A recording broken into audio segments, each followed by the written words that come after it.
يا أهلا بيكم، بقالي كتير ما اتقابلتش معاكم. النهاردة جاية بموضوع يعني إن شاء الله يبقى مهم للجميع.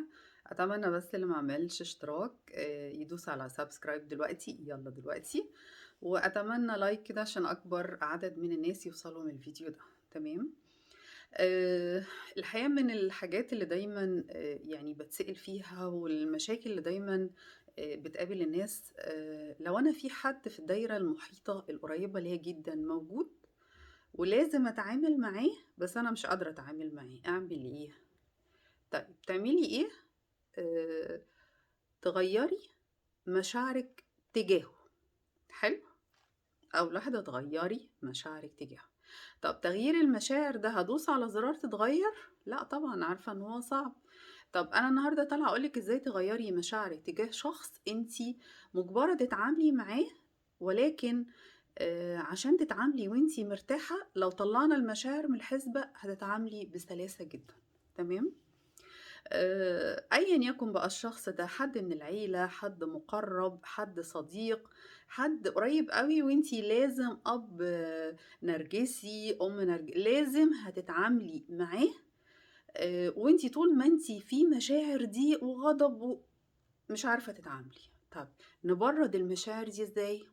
النهارده هاقول لِك تبرّديها إزاي. تبرّديها إن أنتِ تبرمجي عقلِك اللاواعي. الكلمة تبدو صعبة، مش صعبة، سهلة، وهاقول لِك في طريقة واحدة هتقدري تعمليها إزاي. تمام.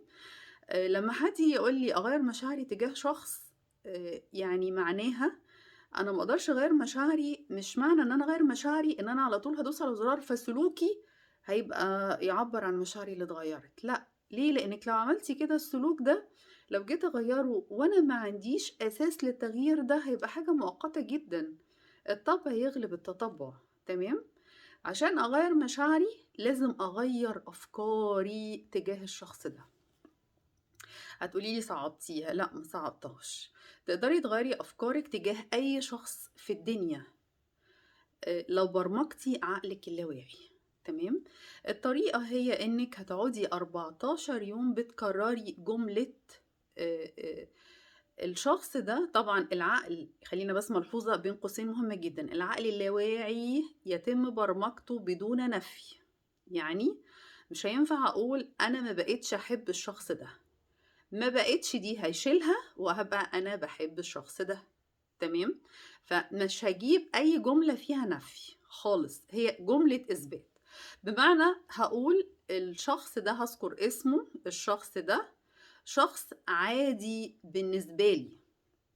الشخص ده نزل من عيني.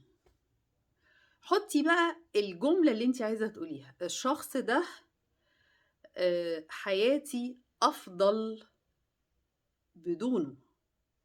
الشخص ده طبعًا حياتي أفضل بدونه دي بقى للناس اللي هي بتعدّي بمرحلة صعبة، خاصةً المنفصلين أو المطلّقين.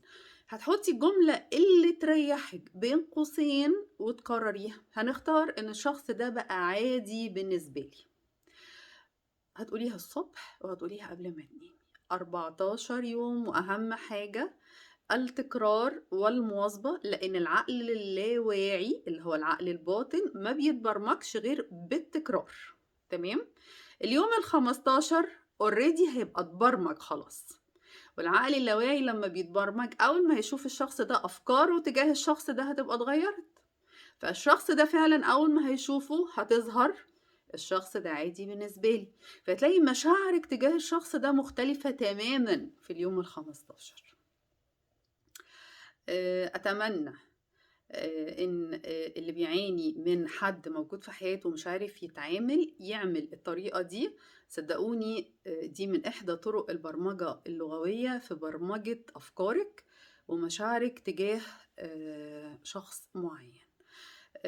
أتمنى إن أنا أكون النهاردة فدتكم في الفيديو ده، وعايزة أسمع آرائكم، وعايزة الناس اللي جربت تقول لي جربت ولا لأ، والنتيجة إيه. ولو إن أنا عارفة إن النتيجة، طبعا ده مش كلامي، ده كلام علماء كتير قبل، يعني عاملين كتب في الموضوع ده. وكنت سعيدة معاكم في الفيديو ده، ويا رب كل السعادة ليكم كلكم.